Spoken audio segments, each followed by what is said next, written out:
पक्ष बनाई, पार्टी बनाई है, तो इसका उद्देश्य बनाने के पीछे क्या था? उद्देश्य यही है कि हमारे जो देश के नागरिक को एक स्वतंत्रता मिल जाए, और ये है कि जो हमारे देश की राजनीतिक पार्टियां हैं, जो ये है कि कुछ ये है कि जो उद्योगपतियों के लिए काम कर रही हैं, और जो हमारे जो एक आम वोटर होता है, गरीब होता है, उसके लिए वो जो डेवलपमेंट के लिए जो हमारी सरकार सेंट्रल गवर्नमेंट से जो पैसा मिलता है, उस तक वो पैसा पहुंचता नहीं है। तो हमारा ये है कि सीधे सीधे पैसा पहुंचना है, और डेवलपमेंट के लिए जितना भारत का जो टैक्स बनता है, टैक्स का ये है कि वो डेवलपमेंट के लिए दोबारा से पैसा आता है, तो पूरा डेवलपमेंट पे पैसा वो लगना चाहिए। ये हमारा ये है कि पूरा पैसा हमारे नाजायज लगेगा। अभी जो केंद्र सरकार है, बीजेपी की सरकार जो राज्य में दी है, जी अभी अभी जो अर्थसंकल्प दिया है, बजट दिया है, जी। तो उसके ऊपर आप मतलब क्या कहना चाहेंगे? देखिए, वो उनकी सोच है, मैं उसको एक वो एक मात्र दिखावा है, उसमें कुछ भी नहीं है। जो आम नागरिक के लिए जो होना चाहिए था, वो बजट पूरी तरह से फेल है। विकास इंडिया पार्टी के मतलब समझ जो से बाहर आम है। लोगों के लिए आप जो बार बार कह रहे हैं कि आम लोगों के लिए खर्च करना चाहिए, अभी उन्होंने एजुकेशन का बजट कम करा है, बाकी किसानों के लिए कुछ नहीं है, और ये सब मतलब ये तो आप किस तरह से वो करेंगे? देखिए, अभी क्या है कि जो बजट है, तो ये जो एजुकेशन की बात है, तो एजुकेशन का ये है कि पूरी तरह से ये है कि जो बजट पेश किया है इन्होंने, विकास इंडिया पार्टी, उसको पूरी तरह से नकार दी है। अच्छा। क्योंकि जो एजुकेशन के लिए करना चाहिए था, वो ये राजनीतिक पार्टियां नहीं कर पा रही। अच्छा। विकास इंडिया पार्टी आती है तो एक नया सिस्टम ये है कि एजुकेशन में लाना चाहती है, और वो आपको मैं बहुत जल्दी बताने वाला हूँ। दूसरी बात, एजुकेशन अच्छा होना चाहिए, उसके बाद में जो बेरोजगारी बढ़ रही है, मतलब नौकरी ही नहीं है, तो किस तरह से नौकरी देंगे अब? एजुकेशन का ये है कि एजुकेशन जो विकास इंडिया पार्टी लेके आ रही है, उसका नया सिस्टम लेके आ रही है, और उसमें यह है कि हम भारत की जो एजुकेशन है, एक ही पद्धति में होनी चाहिए। उसका पद्धति का ये है कि यदि विकास इंडिया पार्टी महाराष्ट्र में यदि पूर्ण बहुमत में आती है, तो विकास इंडिया पार्टी का जो एजुकेशन का सिस्टम होगा, वो ये है कि प्राइवेट सिस्टम को हम गवर्नमेंट में कन्वर्ट करेंगे, और गवर्नमेंट के सभी स्कूल हमारे गवर्नमेंट के रहेंगे। प्राइवेट का जितना भी स्टाफ है, उसको ले गवर्नमेंट में लेंगे, उसको रेगुलर करेंगे, और जितनी भी जिसकी भी बिल्डिंग है, उसका बिल्डिंग का जितना पैसा बनता है, उसका पैसा दे देंगे। टोटल यहाँ भारत के महाराष्ट्र के अंदर या पूरे देश के अंदर जहाँ जहाँ पार्टी विकास इंडिया पार्टी आएगी, वहाँ की जो एजुकेशन सिस्टम है, केवल गवर्नमेंट का होगा, प्राइवेट संस्था का कोई भी नहीं होगा। उसमें एक हम सुधार इस वजह से करना चाहते हैं कि आम जो गरीब व्यक्ति या आम नागरिक है, वो अपने बच्चों को अच्छी शिक्षा नहीं दे पा रहा है, क्योंकि यहाँ का जो सिस्टम है, एक गवर्नमेंट का एक प्राइवेट सिस्टम है। इस वजह से वो है कि प्राइवेट की वो फीस नहीं भर सकता है। हमारा ये है कि वो उस फीस से बचाने के लिए हम ये पूरी तरह से गवर्नमेंट सिस्टम ला दें। अच्छा, एजुकेशन के बाद आप रोजगार का कैसा करेंगे? सर, एजुकेशन में उसमें यह है कि पूरी तरह से एक एजुकेशन में भी हम ये कि पूरी तरह से एजुकेशन को जैसे प्राइवेट को गवर्नमेंट में कन्वर्ट कर रहे हैं। उसके बाद में जो बच्चों की जो मानसिक स्थिति होती है, उस युवा उस उम्र में जो स्टूडेंट होता है, उसमें ये होती है कि एक हीन भावना देखी हो जाती है। क्योंकि जब पड़ोस में कोई बच्चा एक प्राइवेट स्कूल में पढ़ता है, एक गवर्नमेंट में पढ़ता है, तो उसको एक माहौल में एक हीन भावना होती है। तो उसको हीन भावना को ख़त्म करने के लिए हम ये कि टोटल एक सेटअप बनाना चाह रहे हैं गवर्नमेंट का। उसमें यह है कि किसी किसान का बच्चा हो, मजदूर का बच्चा हो, किसी रिक्शे वाले का बच्चा हो, या किसी खासदार का हो, चाहे आमदार का हो, चाहे यहाँ के सीएम का हो, चाहे प्रधानमंत्री का बेटा हो, एक ही छत के अंदर स्टडी करेंगे। उसमें न कोई जाति का होगा, न किसी धर्म का को भेदभाव होगा। यहाँ जो बच्चा योग्य होगा वो आगे बढ़ेगा, जो अयोग्य होगा वो नीचे जाएगा। नहीं, एजुकेशन के बारे में तो आपके विचार बहुत ही क्रांतिकारी है, लेकिन मेरा सवाल जो मैं बार बार आपको पूछ रहा हूँ कि नौकरियां कैसे दी गई? हाँ, रोजगार का ये है कि महाराष्ट्र प्रदेश में को यहाँ से दूसरे जो राज्य में जो शिफ्ट किया गया है, उसको हमें वापस लेके आना है, क्योंकि हम रोजगार जब ही दे पाएंगे। यहाँ रोजगार का जो सिस्टम महाराष्ट्र में था, वो दूसरे राज्यों में कुछ राजनीतिक पार्टियों ने वहाँ शिफ्ट किया है। तो हम वहाँ चाहेंगे कि वो मात्र ये है कि यदि विकास इंडिया पार्टी महाराष्ट्र में आती है, तो मात्र 6 महीने के अंदर उसको व्यापार को वापस लेके आएंगे। दूसरा आपका जो सवाल है कि रोजगार कैसे देंगे, तो रोजगार में हमारा ये है कि हर व्यक्ति को, जैसे एक परिवार में 2 बेटे हैं, तो एक एक को हम गवर्नमेंट जॉब जरूर देंगे। उसमें भी गवर्नमेंट जॉब जो दे रहे हैं जिस युवा को, हम गवर्नमेंट जॉब दे रहे हैं, उसके साथ में एक एफिडेविट भी ले रहे हैं। एफिडेविट इस बात का ले रहे हैं कि उसको अपने माता पिता को साथ रखना पड़ेगा, क्योंकि आज आप देखेंगे कि बच्चे को माता पिता अच्छे से एजुकेशन दिलाते हैं और वो रोजगार के लिए या तो इंडिया में रहता है या इंडिया से बाहर चला जाता है, माता पिता को साथ नहीं रखता है। तो हमारा पहला उद्देश्य उसको रोजगार देने से पहले ये है कि अपने माता पिता को कंपलसरी उसको रखना होगा और उनकी सेवा करनी होगी। यदि सेवा में कोई भी कमी पाई जाती है तो पहली जो माता पिता की कंप्लेंट होगी उस पर उसको सावधान कर दिया जाएगा, या दूसरी कंप्लेंट आती है माता पिता की कि सेवा में वो जिसको हमने जॉब दिया है युवा को या उसकी वाइफ यदि उनकी सेवा नहीं कर पाते अपने माता पिता की, तो उसकी जो एजुकेशन का जो दिया है हमने फ्री में एजुकेशन दिया है उसका डॉक्यूमेंट ले लिए जाएंगे, उसका जॉब छीन लिया, जॉब की समाप्ति कर दी जाएगी। उसका जो काम रहेगा चाहे वो डॉक्टर हो, चाहे इंजीनियर हो, चाहे साइंटिस्ट हो, चाहे नॉर्मल सिविल सर्विस हो, उसको यह है कि मान के चलिए नाला साफ करने का हम काम देंगे, क्योंकि जो माता पिता की सेवा नहीं करेगा वो देश के किसी काम के नहीं है। अच्छा, अभी अपनी नौकरी की बात हो गई, लेकिन एक तरफ तो नौकरी नहीं, गवर्नमेंट की जॉब तो बहुत ही कम है, और दूसरी तरफ आरक्षण के लिए सभी अब चाह रहे हैं कि सब इसमें आरक्षण हो। राहुल गांधी जी बोल रहे हैं कि जातिगत जनगणना इसलिए होना चाहिए कि जिसकी जितनी भागीदारी, मतलब जिसकी संख्या है उतनी भागीदारी उनको मिलना चाहिए। तो नौकरी ही नहीं है तो भागीदारी कहाँ से मिलेगी? सर ये तो बहुत अच्छा सवाल किया आपने। और एक जो रोजगार के लिए, रोजगार आज भी हैं और पहले भी रोजगार थे। रोजगार के लिए यह कि मान चलिए सरकार का वो सिस्टम होता है कि किस तरह से हमें रोजगार देना है। और गवर्नमेंट जॉब की आप बात करेंगे तो गवर्नमेंट जॉब में यह कि जो हमारे राजनीतिक जो नेता हैं वो निष्क्रिय हो गए हैं, वो खुद काम करना नहीं चाहते हैं। उन्होंने ये कि इसी वजह से प्राइवेट सेक्टर को हावी किया है, जिस वजह से यह है कि यहाँ के युवा का शोषण हो रहा है। दूसरा सवाल किया, और हमारा ये है कि हम प्राइवेट सेक्टर को ख़त्म करके हम गवर्नमेंट सेक्टर को पूरा लाना चाहते हैं, क्योंकि जो हमारा आमदार है, खासदार है, वो पूरी तरह से ये है कि पूरे उसको सैलरी जब ही मिलेगी जबकि वो 30 दिन की सैलरी जो ले रहा है, महीने में जो सैलरी ले रहा है उसमें वो 25 दिन अपने क्षेत्र में काम करेगा, वहाँ से अटेंडेंस आएगी, उसके बाद में उसको सैलरी मिलेगी, नहीं अन्यथा उसको वेतन नहीं मिलेगा। दूसरा सवाल आपने कहा कि जनसंख्या का, जाति जनसंख्या, तो जाति जनसंख्या की यहाँ हिंदुस्तान में कोई ज़रूरत नहीं है, क्योंकि हमें विभाजन नहीं करना है, हिंदुस्तान को एक बनाना है, इंसानियत के लिए हम लोग काम कर रहे हैं। जाति जनगणना की यहाँ कोई ज़रूरत नहीं है, क्योंकि जाति से क्या होता है, विभाजन होता है, विभाजन होने के कारण यह है कि देश डेवलप नहीं कर रहा है। तो विकास इंडिया पार्टी इस जाति की जो लोग राजनीतिक पार्टी बात कर रही हैं उनके विरोध में हम ये है कि यहाँ केवल इंसानियत के लिए बात करें, देश के डेवलपमेंट के लिए बात करें, और हर परिवार के ये है कि उसके विकास के लिए बात करें। ठीक है, आपका विचार बहुत बढ़िया है, लेकिन कि अगर जातिगत जनगणना नहीं होती है या आरक्षण, जातिगत जनगणना का मतलब आरक्षण से जुड़ा हुआ है, अगर आरक्षण नहीं रहता है, अभी आपने कहा कि प्राइवेट सेक्टर में बहुत सारे मतलब जॉब गवर्नमेंट कर रही है कि सब इसका प्राइवेटाइजेशन किया जाए, और प्राइवेट में जो आरक्षित वर्ग होता है उनको कोई जगह नहीं वहाँ पे। मतलब जो अभी खुला ही बोला जाए तो जो आरएसएस की नीति रहेगी कि ज़्यादा से ज़्यादा जॉब, नौकरियाँ, बिजनेस, ये सब किसी कोई गिने चुने वर्ग के हाथ में हो, और जो कि अनुसूचित जाति, जनजाति या दूसरे ओबीसी में कुछ जातियाँ हैं तो उनको उससे वंचित रखा जाए। देखिए मैं आरक्षण का जो न्यू रखी गई है तो वो न्यू ही इसीलिए रखी गई कि जो पिछड़ा समाज है उसको किसी तरह से आगे लाया जाए।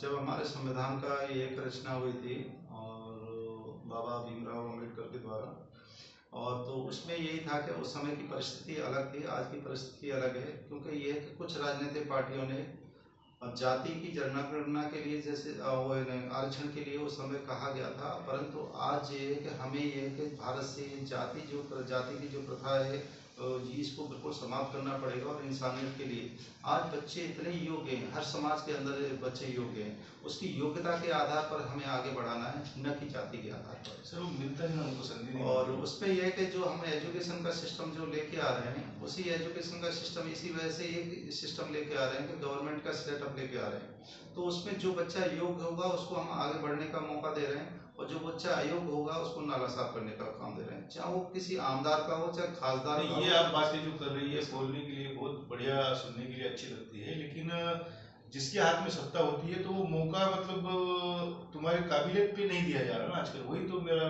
प्रश्न है। और आरक्षण का मतलब भी वही है कि तुमको तुम्हारे पास कितनी काबिलियत है ये तब देखी जाती है जब तुम्हारी जाति कौन सी है। अगर तुम अच्छे हो लेकिन तुम्हारी जाति अगर निचली है तो तुमको मौका ही नहीं मिलता। नीची जाति का हमारे देखिए यहाँ का जो हमने एक ही सिस्टम को सुधार दिया है। यदि हमने एजुकेशन को इस सिस्टम को हम अच्छे से स्ट्रॉन्ग कर देते हैं तो हमारी ये है कि जाति गणना की जरूरत ही नहीं पड़ेगी, क्योंकि रोजगार भी हम उस तरह से दे रहे हैं। उसमें एक एफिडेविट ले रहे हैं, हम जाति की तो हमने बात ही नहीं की है, हमने योग्यता की बात की है। क्योंकि विकास इंडिया पार्टी की जो अपना जो सिस्टम है और देश की जितनी भी राजनीतिक पार्टी सत्ता में या नई पार्टी जो प्रयास कर रही हैं उनको यह कि एक माने चलिए हम एक नई चीज सिखाना चाहते हैं, समझाना चाहते हैं कि आप जाति की बातें छोड़ दीजिए। आज ये है कि हर समाज को जरूरत है रोजगार की और जॉब की। तो ये जो समाज में ये है कि हर बच्चे को यदि योग्य बनाओगे तो ये देश बहुत डेवलप करेगा। आप जाति की बात मत करिए, किसी धर्म की बात मत करिए, यहाँ अच्छी एजुकेशन देने की बात करिए कि हमारे देश के हर बच्चे को अच्छी एजुकेशन मिल सके। क्योंकि हम जो सिस्टम गवर्नमेंट का लाना चाह रहे हैं उसमें यह है कि जो एजुकेशन है हमारी निःशुल्क करना चाह रहे हैं, जिसमें यह है कि हर व्यक्ति अपने बच्चे को अच्छे से स्टडी करा सके। पहली क्लास से लेकर higher education doctor engineer scientist तक हम ये फ्री ऑफ कॉस्ट यहाँ पे एजुकेशन देंगे। अभी कुछ मैं आपको पर्सनल क्वेश्चन करता हूँ। आपका राजनीति में आने का जो मतलब उद्देश्य वो तो आपने बताया है, लेकिन वो आप किस तरह से आए, कैसे आए आप? आपने कोई मतलब उसके पहले राजनीति में था? नहीं, मेरा एक राजनीति से मेरा दूर दूर तक कोई कुछ भी लेना देना नहीं था। और हम लोग मैं मेडिकल का छात्र हूँ और जो अलीगढ़ मुस्लिम यूनिवर्सिटी है AMU उसका मैं छात्र रहा हूँ मेडिकल का। और ये है कि वो विश्व में मानी हुई यूनिवर्सिटी है। और मेरा कहना तो ये है कि हर व्यक्ति को ये है कि अलीगढ़ मुस्लिम यूनिवर्सिटी में मौका मिले तो अपने बच्चे को स्टडी करानी चाहिए। वहाँ ये कि शिक्षा ही नहीं दी जाती है कि इंसान बनाने की, बच्चे को एक लाइफ में किस तरह से इंसानियत आपको जीना है वो सारे स्टेप सिखाए जाते हैं। वहाँ यह कि धर्म की कोई भी बात अंदर बाउंड्री के अंदर किसी भी धर्म की बातें नहीं होती हैं। तो दूसरा यह है कि मेरा राजनीति में मेडिकल में आने के बाद, मेडिकल की शिक्षा लेने के बाद में मैंने दिल्ली में सर्विस किया 18 साल, एनेस्थीसिया डिपार्टमेंट का इंचार्ज रहा हूँ। उसके बाद में यह है कि मुझे 2015 में हार्ट अटैक हुआ है 2 बार ऑन ड्यूटी।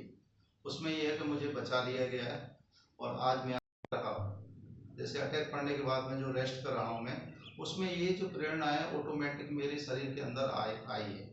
मेरा राजनीति से जब मैंने जो प्रेरणा अंदर से आ रही थी, बार बार एक बेचैनी हो रही थी, ये गॉड गिफ्ट है। परमपिता परमेश्वर जिसको संसार को जो प्रकृति चला रही है उसका एक इशारा था। उसी इशारे को मैंने अपनी फैमिली में बताया, सभी को बताया। सबने मना कर दिया था कि राजनीति बहुत गंदी चीज़ है, इसमें आपको नहीं जाना है। पर एक मेरी मिसेज ने ये कहा कि हो सकता है कि प्रकृति आपको एक चेंज करना चाह रही हो, आप जो भी प्रकृति चाह रही है आप उस लाइन पे चले जाइए। उसके बाद ये है कि हमने एक ये स्टार्टिंग किया और उसके बाद में आज मेरे साथ पब्लिक है, 7 लाख लोग हैं देश के अंदर, 20 राज्यों में पार्टी काम कर रही है। 2015 में हमने पार्टी का रजिस्ट्रेशन के लिए अप्लाई किया था और 2016 में हमें सर्टिफिकेट मिला है। 16, 17, 18 3 साल हमने कोई भी काम नहीं किया, मैंने इलेक्शन नहीं लड़ा हमने। जनता में ये है कि हम डोर टू डोर गए, लोगों में भावनाएं पूछने के लिए गए, क्योंकि वहाँ से जनता से मुझे बहुत कुछ सीखने को मिला है। क्योंकि मैं मेडिकल का छात्र रहा हूँ, राजनीति से मेरा कोई लेना देना नहीं, मेरे परिवार का कोई लेना देना। तो मेरा उद्देश्य यहाँ नहीं है कि मेरे देश का, मैं हमारी जो पार्टी के जो फाउंडर मेंबर हैं उनमें से कोई भी इलेक्शन नहीं लड़ता है। क्योंकि आज जो हो रहा है राजनीतिक पार्टी के जो फाउंडर मेंबर हैं वही क्या है कि राजनीति में इलेक्शन लड़ते हैं, वही CM PM बनने के लिए कोशिश करते हैं। अपना ऐसे इस तरह से कोई उद्देश्य नहीं है। जो हमारे आम नागरिक के लिए जो हमने ये पौधा लगाया है विकास इंडिया पार्टी का, इसके फल भी वही खाएंगे सभी लोग। अभी तक कितने सीटों पर आपको कामयाबी मिली, मतलब महापालिका हो या ग्राम पंचायत हो, या जैसे कि विधायक कितने हैं? अभी हमारी है महापालिका, हमने कहीं लड़ा है प्रदेश के अंदर। और जो 12 राज्यों में हमने जो इलेक्शन लड़ा है उसमें विधानसभा लड़ा है और लोकसभा इलेक्शन लड़ा है। अभी हमें सफलता कहीं नहीं मिली। हम कोशिश जारी कर रहे हैं, निरंतर कोशिश कर रहे हैं। परेशानियां बहुत आ रही हैं हमारे सामने, परंतु हम ये निरंतर काम कर रहे हैं और करते रहेंगे।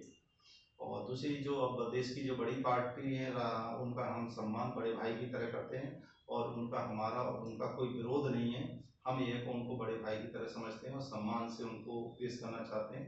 ना हम चुनाव के समय उनका विरोध करते हैं। हम केवल अपना जो डेवलपमेंट का जो हमारा सिस्टम है उसको जनता तक लेके आ रहे हैं कि हम क्या कैसे आपका डेवलपमेंट कर सकते हैं देश का और हमारे नागरिक का। अच्छा, तो आप अगर समझो महाराष्ट्र में 288 सीट लड़ रहे हैं, तो समझो आपको कुछ अगर 10-15 सीट मिल जाती है, तो फिर आप क्या करेंगे? मतलब हमारे पास में जितनी भी सीट आ जाती हैं और हम सरकार नहीं बना पाते हैं, तो हमारी ये कि हम आखिरकार विपक्ष में बैठना है, किसी भी राजनीतिक पार्टी से कोई गठबंधन नहीं करना है। क्योंकि हमें यह है कि चुनाव से पहले भी कोई गठबंधन नहीं करेंगे या चुनाव के बाद भी मुझे गठबंधन करना पड़े तो मेरी पार्टी का ही सीएम होगा, चाहे मेरी एक सीट हो, मैं किसी के अंडर काम नहीं कर सकता हूँ। अच्छा, आप गठबंधन की राजनीति से खिलाफ हैं? हाँ, गठबंधन की राजनीति से मैं बहुत खिलाफ हूँ। मेरा ये है कि देश की जनता से यही रिक्वेस्ट है और महाराष्ट्र में खासकर मैं कहना चाहता हूँ कि जो जो भी राजनीतिक पार्टी या किसी राजनीतिक पार्टी से गठबंधन करती है उसको वोट न करें। जो आप गठबंधन के खिलाफ में, गठबंधन की राजनीति नहीं होना चाहिए ऐसा आपका कहना है, तो अभी तो गठबंधन की राजनीति सब कुछ चल रही है, तो गठबंधन क्यों नहीं चाहते आप? सर ये कि गठबंधन ये कि हम इस वजह से नहीं चाहते हैं कि क्योंकि भारत चुनाव आयोग से एक हर पार्टी का अकेली रजिस्ट्रेशन हुआ है और गठबंधन इस वजह से ये है कि गठबंधन में ये है कि आप अपनी जो विचारधारा लेके चले थे वो विचारधारा दब जाएगी। अब एक फॉर एग्जाम्पल मैं आपको देता हूँ, ये कहीं पे भी कोई भी आपने देखा होगा कहीं पे भी जैसे डकैती होती है या किसी की सामान की चोरी होती है तो वहाँ 4-5 लोगों की जरूरत होती है। ठीक है, अकेला व्यक्ति किसी का ना सामान चुरा सकता है ना कुछ भी कर सकता है। तो हमारा यह है कि जो गठबंधन होता है वो गठबंधन उस क्षेत्र को लूटने के लिए, उस प्रदेश को लूटने के लिए, देश को लूटने के लिए राजनीतिक पार्टियां गठबंधन करती हैं। हम उसके खिलाफ हैं। यदि आपने राजनीतिक पार्टी बनाई है भारत चुनाव आयोग के माध्यम से तो और अपनी विचारधारा को तो अकेले आप चलिए क्योंकि आप स्वतंत्र हैं। आपको किससे डर है? अपनी विचारधारा से या माने चलिए दूसरे किसी उद्योगपति से या अदर दूसरी पार्टी से। हमें ये कि विकास इंडिया पार्टी अपनी अकेली विचारधारा को लेकर चली है, इसीलिए अपना ये कि हम ये कि दूसरे में इन गठबंधन में, इसी वजह से हम गठबंधन से खिलाफ हैं। अच्छा, अभी आप 288 सीट लड़ाने वाले हैं, तो 50 सीट आप बोलते हैं कि फाइनल हुई, तो कौन सी सीट है वो लिस्ट बनी है उसकी?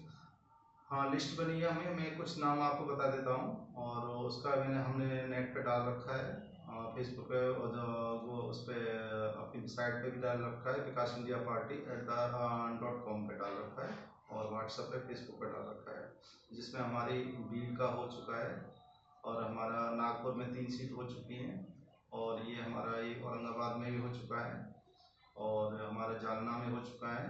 तो इस तरह से हमारी करीब 19 सीटें हमारी अभी तक हो चुकी हैं। औरंगाबाद में कितने लड़ रहे हैं?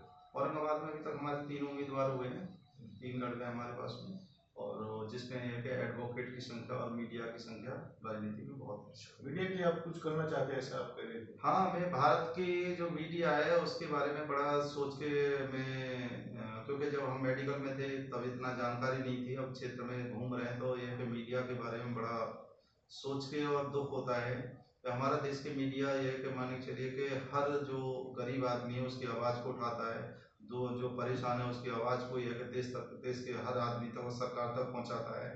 परंतु देश का मीडिया के लिए आज तक हमारी 1947 से आज तक किसी भी राजनीतिक पार्टी ने मीडिया के लिए कुछ सोचा नहीं, जिसमें यह कि विकास इंडिया पार्टी एक देश के अंदर एक नई क्रांति लाना चाहती है मीडिया वालों के लिए कि यदि हमारा जो उनको मीडिया को क्या होता है कि जो ऐड मिलता है, ऐड से ही उसके परिवार का पालन पोषण होता है। यदि हमारे मीडिया को ऐड नहीं मिले तो हमारे मीडिया के लिए उसके घर में खाना भी नहीं बनेगा। तो हमारे पत्रकारों को एक सम्मान राशि मिलना चाहिए जिससे उसके परिवार का पालन पोषण अच्छा हो सके। तो विकास इंडिया पार्टी यदि महाराष्ट्र में सरकार बनाती है तो मैं आपके एक्ट 20 के माध्यम से, चैनल के माध्यम से पूरे महाराष्ट्र की मीडिया को और यहाँ की जो सरकार है उनको भी बताना चाहता हूँ कि विकास इंडिया पार्टी के आने के बाद में 1 जनवरी 2025 से 10,000 रुपये पर मंथ हमारे मीडिया के पत्रकारों को, भाइयों को होना शुरू हो जाएगा। उसमें यह है कि जो मीडिया जो पत्रकार मीडिया का जो डायरेक्टर है उसके लिए हम 15,000 रुपये कर रहे हैं हर मंथ। और एक चीज़ और करना चाह रहे हैं कि उसमें यह कि फिर बात आती है कि 10,000 रुपये में आप अपना घर का खर्चा चलाएंगे या यह कि गाड़ी, एक गाड़ी का भी हम चाहते हैं कि मीडिया के लिए एक सरकार की तरफ से गाड़ी भी दी जाए 4 व्हीलर, जिसमें ये वो कहीं पे भी कोई घटना घटती है तो उस वाहन से वो जा सके। अच्छा, मतलब जैसा कि एमपी में शिवराज सिंह ने लाडली बहना कहा था और महाराष्ट्र में अभी चालू है लाड़की बहन, जी। तो वैसे आप लाडली जर्नलिस्ट बनाना चाहते हैं, लाडला पत्रकार?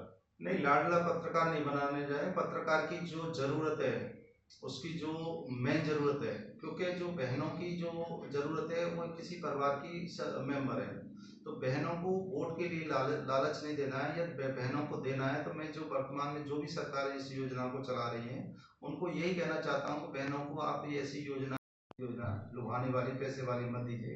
उनको देना है तो आप सुरक्षा दीजिए, उनको योग्य से अच्छी शिक्षा दीजिए, अच्छा रोजगार दीजिए उन्हें। पैसा नहीं देना है आपको। पैसा देना क्या है कि वो पत्रकारों के वोटर बारे को में लुभाना आपने जो होता है। अभी कहा है कि पत्रकारों को मंथली 10,000 तक मिलना चाहिए, लेकिन आप जानते हैं कि पत्रकारिता में भी एक मतलब वर्ग बने हैं, जैसे कि गोदी मीडिया कहा जाता है किसी वर्ग को, और बाकी जो सरकार के खिलाफ में लिखते हैं या कुछ करते हैं उनका भूखा पानी बंद हो जाता है।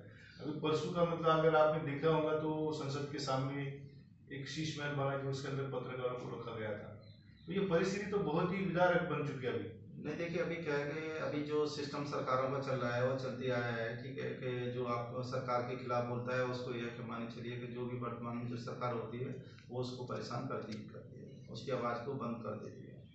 हमारा ये है कि विकास इंडिया पार्टी कहीं पे भी कोई गलत काम करती है तो मैं खुले आपके चैनल से एक्ट 20 माध्यम के चैनल के माध्यम से बताना चाहता हूँ कि मेरे खिलाफ जो भी सरकार होगी हमारी, खुला बोलना है आपको, क्योंकि मेरी जब तक कमियां आप नहीं बताओगे मैं अच्छा काम नहीं कर पाऊंगा। तो हम चाहते हैं कि राजनीतिक पार्टियों को किस बात का डर है? आपको डर तो होना ही नहीं चाहिए मीडिया से तो ये कहिए कि हमारी कमियां बताइए आप। और दूसरा है कि जो मीडिया किसी राजनीतिक पार्टी के दबाव में काम कर रहा है वो पत्रकार नहीं है, वो उनका एक वर्कर है। तो उसको यह है कि जो ऐसे पत्रकार हैं, हो सकता है कि उनका रिटायरमेंट का समय आ गया हो और वो रिटायरमेंट करके अपना दूसरा बिजनेस करेंगे। अभी जो मेन स्ट्रीम मीडिया है तो अभी वो अच्छा है या जो सोशल मीडिया पे चल रहे हैं, मतलब यूट्यूबर्स बहुत सारे जो कि सच्चाई बताते हैं? देखिए हमारे देश में यह है कि सच्चाई बताने वाले मीडिया की जो आवाज़ दबाई जा रही है वो दबा अभी जो हो रहा है सिस्टम हो रहा है।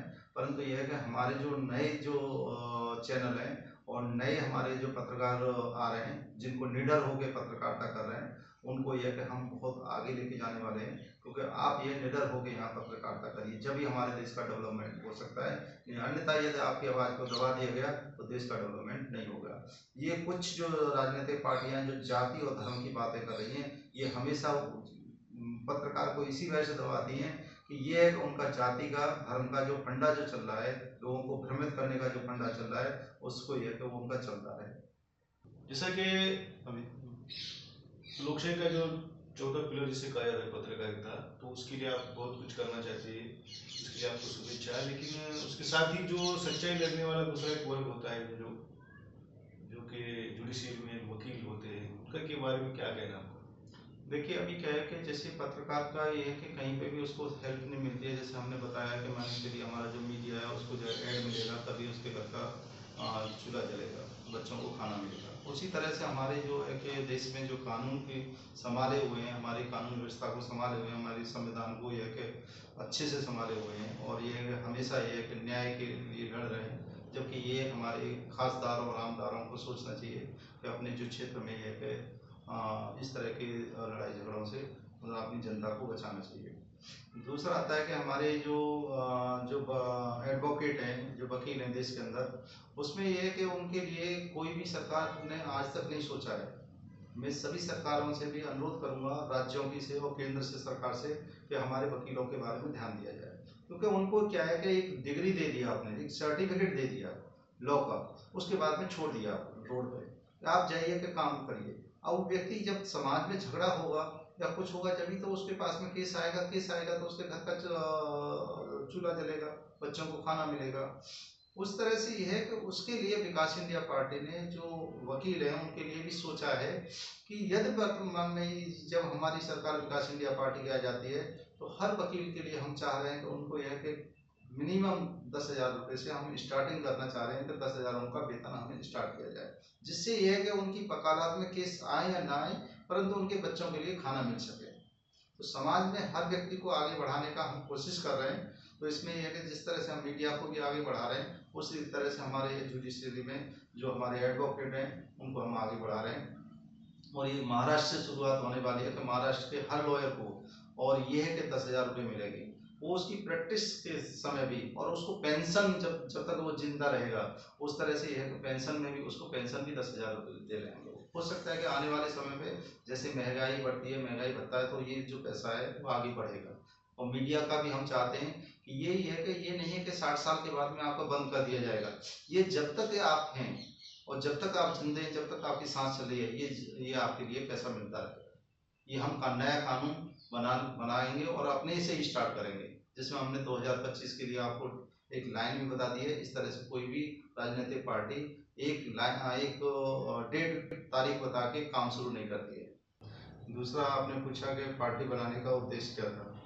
तो पार्टी का उद्देश्य ये है कि हमारे देश के अंदर जो राजनीतिक पार्टियां हैं वर्ष 1947 से, उन्होंने ये है कि हमारे यहाँ के उद्योगपतियों को मौका दिया चुनाव में लड़ने के लिए, और कुछ ये है कि जो गलत रास्ते पर चलने वाले लोगों को राजनीति में लेके आए, परंतु यहाँ के किसान को, मजदूर को, रिक्शा रेडी चलाने वालों को कभी भी राजनीति में उन्होंने उनको सीट नहीं दी और उन्होंने अपना उम्मीदवार बनाया। विकास इंडिया पार्टी का मेन उद्देश्य है कि हम ये है कि नीचे तबका जो हमारा वोटर है, उस वोटर को यह राजनीति में लेके आएंगे। अभी आपने बोला अपने पक्ष बनाने का उद्देश्य क्या है, तो मेरा आपसे एक सवाल ये है कि जैसे तो अपन जानते हैं कि दो तरह की विचारधाराएं देश में चलती है, एक थोड़ा लेफ्टिस्ट है और राइटिस्ट है, मतलब ये दोनों को छोड़ के अगर किसी कोई है नहीं, तो आपकी पार्टी की विचारधारा कौन सी है? देखिए, हमारी जो विचारधारा है, यहाँ डेवलपमेंट के लिए बात कर रहे हैं हम लोग, न कि हम किसी जाति और धर्म के लिए वो काम कर रहे हैं। क्योंकि जाति धर्म की राजनीति से ये है कि देश का डेवलपमेंट रुक जाता है। तो हमारा ये है कि हम अपने देश का डेवलपमेंट करने के लिए, यहाँ के जो किसान का डेवलपमेंट, हमारे युवाओं के लिए रोजगार के लिए, उनके लिए हम काम कर रही है पार्टी। किसी भी जाति धर्म विशेष के लिए हम लोग काम नहीं कर रहे हैं, क्योंकि हम इंसानियत में काम कर रहे हैं। अच्छा, तो महाराष्ट्र के विधानसभा में आप कितनी सीट लड़ना चाहते हैं? महाराष्ट्र की है कि मुझे जो भारत चुनाव आयोग का सीट है यहाँ पे, और हर राजनीतिक पार्टी को भारत चुनाव आयोग की तरफ से पूरा आदेश होता है कि वो वहाँ के उस राज्य की सभी सीटों पे अपने उम्मीदवार उतारे।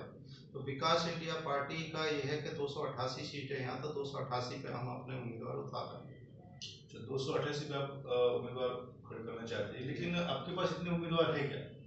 अभी हमने ये कि विकास इंडिया पार्टी निरंतर काम कर रही है। यहाँ वर्ष 2019 में भी विधानसभा चुनाव लड़ा है हमने 8 सीटों पे, जिसमें बीड, अमरावती और पार्ली, अकोला, इन सीटों पर हमने चुनाव लड़ा है।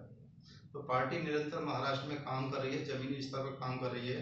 और अभी क्या है कि जो 288 सीटों पर जो टारगेट लेके चल रहे हैं हम, उसमें से ये है कि 50 सीटें पर हमारे उम्मीदवार हो चुके हैं, जिसकी पहली लिस्ट हमने 17 जुलाई को हमने आउट कर दी थी 19 उम्मीदवारों की। दूसरी लिस्ट हमारी बहुत जल्दी आउट होने वाली है। भी चुनाव अगर किसी को लड़ना है तो आपको तो पता है, मतलब आपको पॉलिटिक्स बहुत सारे दिन से है और आपका पार्टी है, तो चुनाव लड़ने के लिए जितना पैसा चाहिए, तो आप तो कहते हैं कि गरीबों की पार्टी है, रिक्शा चलाने वाले या डेयरी वाले या जो कुछ भी है, तो पैसा कहाँ से आएगा आपके पास? पैसा ये है कि देखिए, भारत में एक भ्रम जो फैलाया हुआ है चुनाव के लिए कि चुनाव में बहुत पैसा खर्च होता है। मैं मानता हूँ कि ये कि भारत में जो चुनाव का जो प्रक्रिया है, वो नॉर्मल व्यक्ति भी ये चुनाव लड़ सकता है। जो चुनाव लड़ने का जो उद्योगपतियों की राजनीतिक पार्टी है, उनके लिए पैसे की ज़रूरत होती है। जो पैसा ये है कि रोडों पे खर्च करते हैं, एडवर्टाइजिंग को यदि इतना न किया जाए तो कम पैसे में भी चुनाव लड़ा जा सकता है। एक नॉर्मल व्यक्ति चुनाव लड़ सकता है, जिसको यह विकास इंडिया पिछले 9 साल से लड़ा रही है। ये नॉर्मल इंसान लड़ सकता है, ये आपकी बात सही है, लेकिन उसके लिए फिर जनसंपर्क उतना चाहिए या उतना